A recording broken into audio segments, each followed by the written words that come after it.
संदेश है सारी मानव जाति के लिए और सारी सृष्टि में जितने जीव हैं उन सब के लिए भी। पर कैसा संदेश? बताती हूँ। तुम दोनों भाई हो? हाँ। आपस में तुम्हारा भाईचारा है? हाँ। फिर आप क्यों झगड़ रहे थे? क्योंकि मन में लालच और ईर्ष्या की भावना जाग उठी। किस लिए? एक सोने के सिक्के के लिए? यही मेरा संदेश है जो मैं तुम्हें देना चाहती हूँ, एक युग की बात बताकर। उस युग और उन महान वीरों की कहानी सुनोगे तो तुम खुद समझ जाओगे। कहानी कहानी। हाँ मैं संदेश की बात कर रही हूँ और तुम्हें सिर्फ कहानी सुननी है। ठीक है तो लो सुनो। सुनो सुनाऊं एक कहानी बहुत पुरानी। दादी माँ जो हमें सुनाती, युगों युगों की बात बताती। अच्छा तो फिर तुम ही बताओ कैसे सुनाऊं?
कहानी है, न राजा है न रानी है।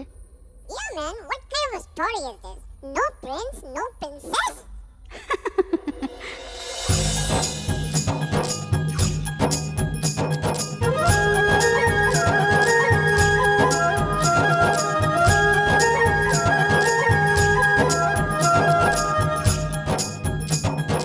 एक राजकुमारी कुंती, जाने क्या क्या सपने बुनती। एक दिन राजमहल में उसके एक ऋषि दूरभाष पधारे। राजकुमारी ने की सेवा, पाया वरदानों का मेवा। 5 दिए वरदान अनोखे, पुत्र मिलेंगे सब देवों से। कुंती ने भी सोचे समझे, एक बालक मांगा सूरज से।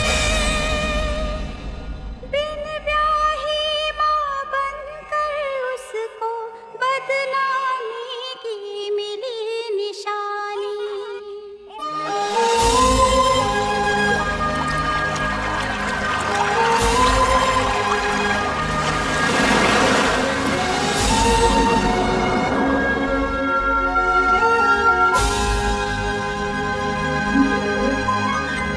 कर्ण हुआ सूरज का बेटा,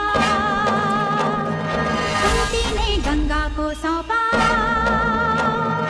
फिर बाजू से ब्याह रचाया, अर्जुन भीम युधिष्ठिर पाया। मंत्र दे दिया फिर माद्री को, जिसके जुड़वा पुत्र हुए 2। Madri was पांडु's second wife. बहुत अच्छे। वो दोनों सहदेव नकुल थे, शस्त्र कला में बड़े अतुल थे। पांडु के थे 5 पांडव, धृतराष्ट्र के 100 थे कौरव। रुको रुको रुको, मुझे कुछ समझ में नहीं आ रहा है, इतना कंफ्यूजन। अरे बुद्धू, कुछ समझता नहीं। रुक मैं समझाती हूँ। एक थे राजा पांडु, उनकी थी 2 पत्नियां। एक थी कुंती, एक थी माद्री। कुंती के 3 पुत्र, युधिष्ठिर, भीम अर्जुन। माद्री के 2 पुत्र, नकुल, सहदेव। अब समझ आया? पांडु के भाई जो देख नहीं सकते थे, धृतराष्ट्र, उनकी पत्नी गांधारी, उनके 100 पुत्र, वो थे कौरव, और कौरव में सबसे बड़ा दुर्योधन। अब समझा? No confusion? पांडु के थे 5 पांडव, धृतराष्ट्र के 100 थे कौरव। 7 बने थे, 7 बने थे, द्रोणाचार्य के शिष्य बने थे। जिनके बीच में युद्ध हुआ था, भाई से तब भाई लड़ा था। रक्त में डूबी जिसकी वाणी, ये है महाभारत की कहानी, ये है महाभारत की कहानी, ये है महाभारत की कहानी।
कौरवों का मान, पांडवों का अभिमान, पूज्य श्री गंगा पुत्र भीष्म पितामह पधार रहे हैं।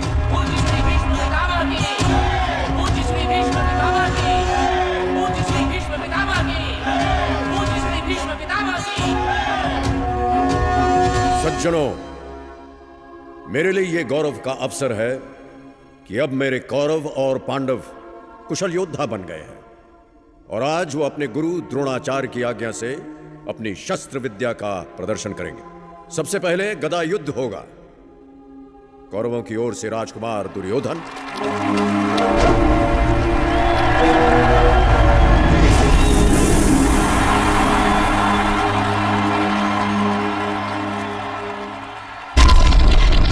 और पांडवों की ओर से राजकुमार भीमसेन।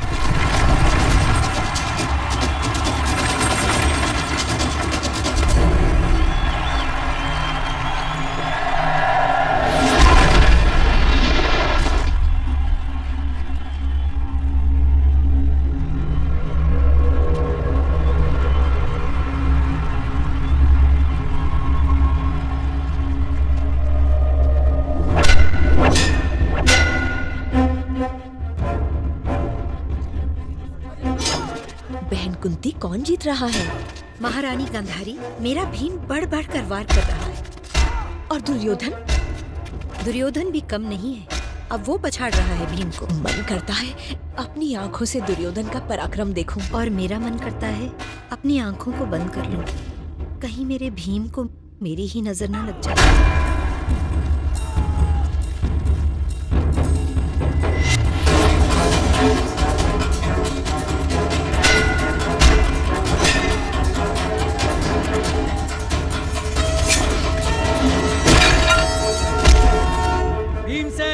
दुर्योधन, रुक जाओ।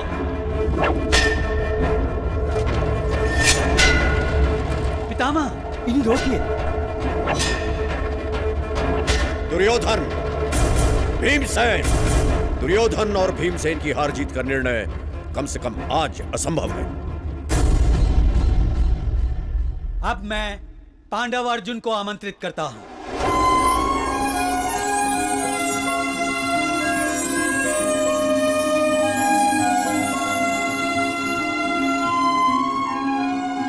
प्रणाम।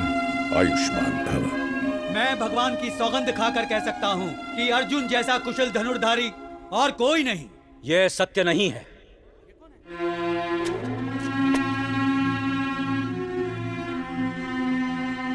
क्षमा करें गुरुजी, आप अनजाने में ईश्वर की झूठी सौगंध ले रहे हैं। मुझे अपना कौशल दिखाने का एक अवसर दिया जाए। मामा श्री, ये अर्जुन की टक्कर का है। बाकी सब माया है, माया। हाँ हाँ दुशासन, भांजे। हाँ मामा श्री। भांजे, तेरे शकुनी मामा को लगता है कि ये जीता जागता पासा तो भगवान ने तुम्हारे लिए फेंका है। आपका संकेत समझ गया मामा श्री। तुम्हें अर्जुन से बड़ा धनुर्धारी होने का गुमान है।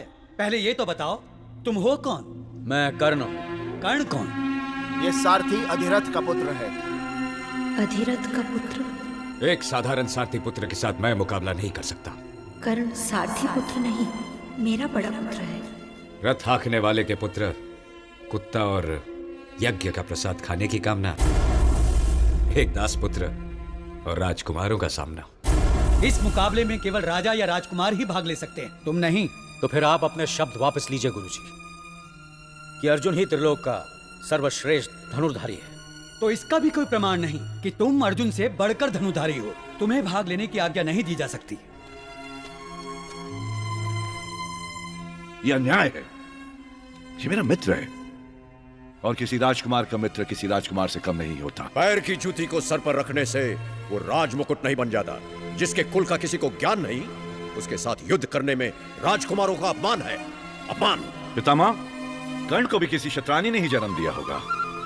अर्जुन जी, तुम इसके साथ युद्ध करने के लिए इसलिए तैयार नहीं क्योंकि ये राजकुमार नहीं? जी। तो ठीक है, मैं कर्ण को इसी पल अंग देश का राजा बनाता हूं। दुर्योधन, गिद्ध ऊंचा उड़े तब भी हंस नहीं बन सकता। ये राजा बनकर भी सूत पुत्र ही रहेगा। पितामह, कर्ण का भाग्य मैंने तय कर दिया है। राजा सर झुका के नहीं, सर उठा के जीते हैं। अब तुम्हें इस मुकाबले में भाग लेने से कोई रोक नहीं सकता। मित्र, आज जो तुमने मुझे सम्मान दिया है, इसके बदले में तुम्हारे लिए जान भी दे दूंगा और अर्जुन से अपने अपमान का बदला उसके प्राण लेकर ही लूंगा। परंतु आज उसके प्राण नहीं, उसका अभिमान छीनना है। और कोई प्रश्न? अर्जुन,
लगता है ये मुकाबला यूं ही बिना किसी निर्णय चलता रहेगा। इसलिए अर्जुन और कर्ण दोनों की बराबर होने की घोषणा की जाती है। पितामह।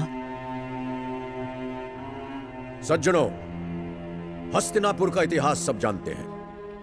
हस्तिनापुर के सिंहासन पर ज्येष्ठ पुत्र धृतराष्ट्र का अधिकार था, परंतु वो देख नहीं सकते, इसलिए उनके छोटे भाई पांडु को राजा बनाया गया। अब क्योंकि स्वर्गवासी महाराज पांडु और इस कुल के सबसे बड़े पुत्र युधिष्ठिर राज्य संभालने के योग्य हो गए हैं, इसलिए उन्हें युवराज बनाने की घोषणा की जाए। मैं ताऊ जी की इच्छा का सदा आदर करता हूँ। प्रधानमंत्री विदुर जी, मेरी ओर से युधिष्ठिर को युवराज बनाने की घोषणा करें।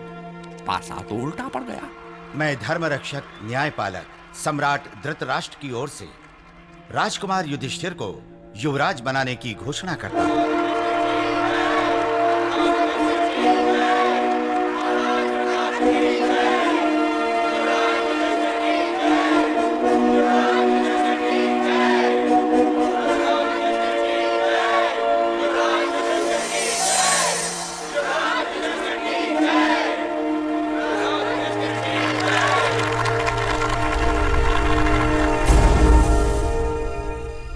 युधिष्ठिर ने मेरे अधिकार पर डाका डाला है। पहले हमारा सिंहासन काका पांडु ने पिताजी से और अब उनके पुत्र ने मुझसे छीना है। पितामह और विदुर जैसे पांडु प्रेमियों के होते हुए और किया भी क्या जा सकता था? किया क्यों नहीं जा सकता? जी तो चाहता है कि सारे राज्य को आग लगाकर भस्म कर दूं। भस्म करना ही है तो पांडवों को करो। क्या मामाश्री, फेंकिए कोई ऐसा पासा कि सांप भी मरे और लाठी भी ना टूटे।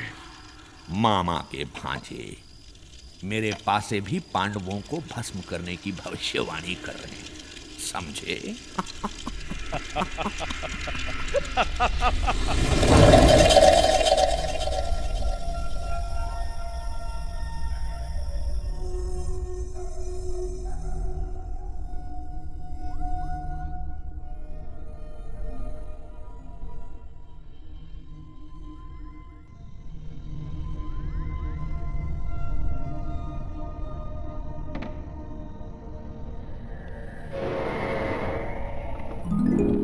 महल को चारों ओर से आग लगाकर तुम सब भाग जाओ।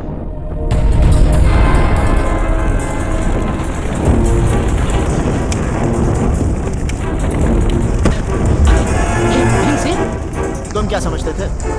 हमारी चिताओं को आग लगाकर सुरक्षित भाग जाओगे? परंतु आपको किसने बताया? कायर दुर्योधन और शकुनि की चालों को हम पहले से ही जानते थे। तुम सब उनके पाप के भागी हो। अब दंड भोगो, मृत्यु दंड।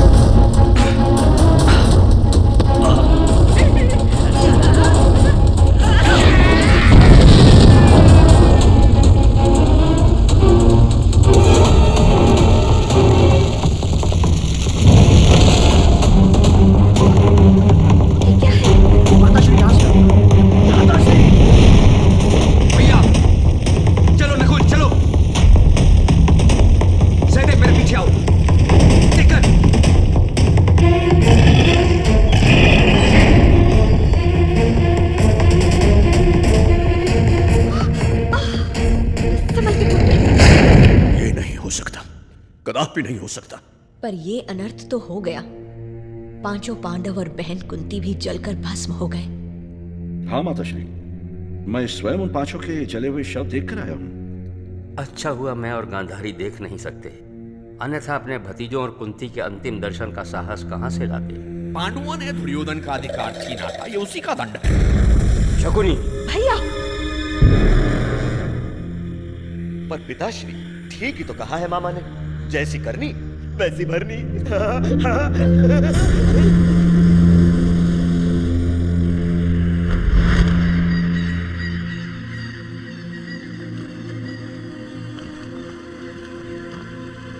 पांडव अभी तक बाहर क्यों नहीं आए? धुएं और अंधेरे में सुरंग से निकलना इतना आसान नहीं।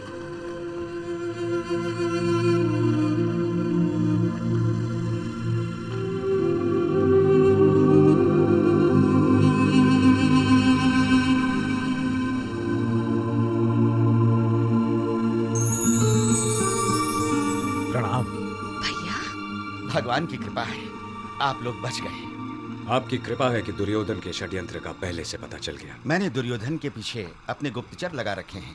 और समय रहते ये सुरंग भी बना डाली। वाह काका वाह। आइए, नाव तैयार है, ये आपको गंगा पार पहुंचा देगी। मैं गंगा पार नहीं, हस्तिनापुर जाऊंगा। दुर्योधन और कौरव हमारी मृत्यु का महोत्सव बना रहे होंगे। बुद्धि से काम लो। दुर्योधन इस भ्रम में है कि तुम लोग मर चुके हो। तुम इस भ्रम का लाभ उठाओ, कुछ समय छिपे रहो और अपनी शक्ति बढ़ाओ, साथी बढ़ाओ। भगवान का कोटि कोटि धन्यवाद है कि कौरवों के साथ शकुनी मामा तो हमारे साथ विदुर काका हैं। आपके साथ तो स्वयं भगवान श्री कृष्ण हैं। उचित समय पर वही आपका मार्गदर्शन करेंगे।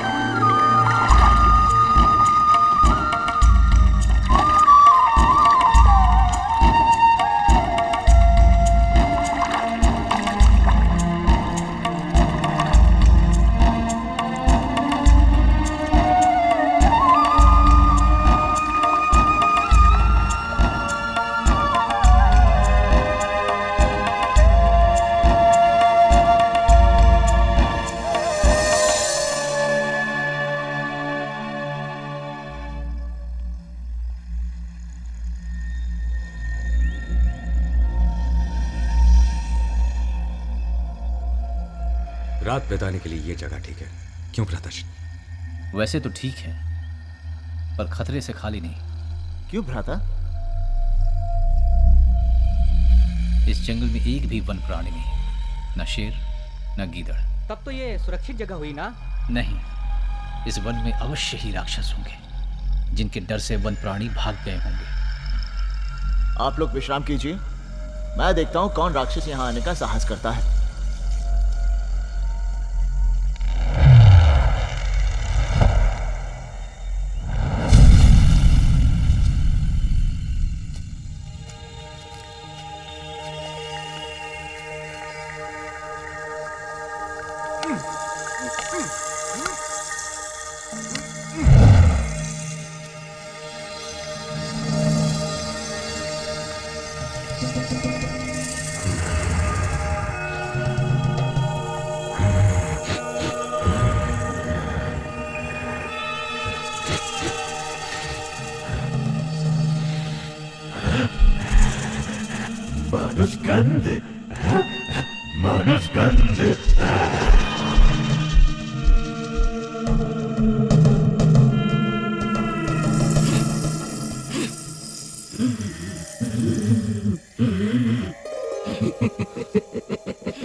काश ये मनुष्य मेरा हो जाए।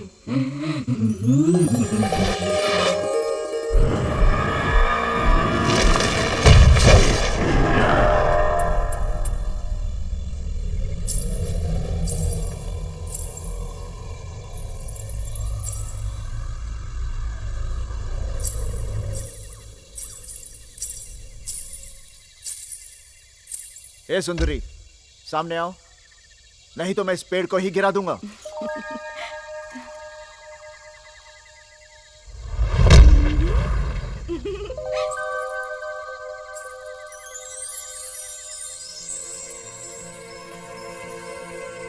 तुम कौन हो सुंदरी? क्या इंद्रलोक की अप्सरा हो? मैं हिडिंबा हूँ। और तुम कौन हो? मैं पांडुपुत्र भीमसेन।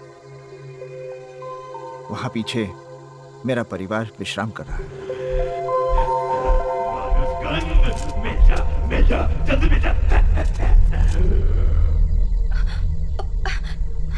मेरा भाई आ रहा है। तुम लोग तुरंत यहाँ से चले जाओ। क्यों? वो राक्षस है, मनुष्य जनों को खा जाता है। जाओ जाओ। तो तुम राक्षसी हो? तुम भी तो हमें खा सकती हो। नहीं, तुमसे मिलने के बाद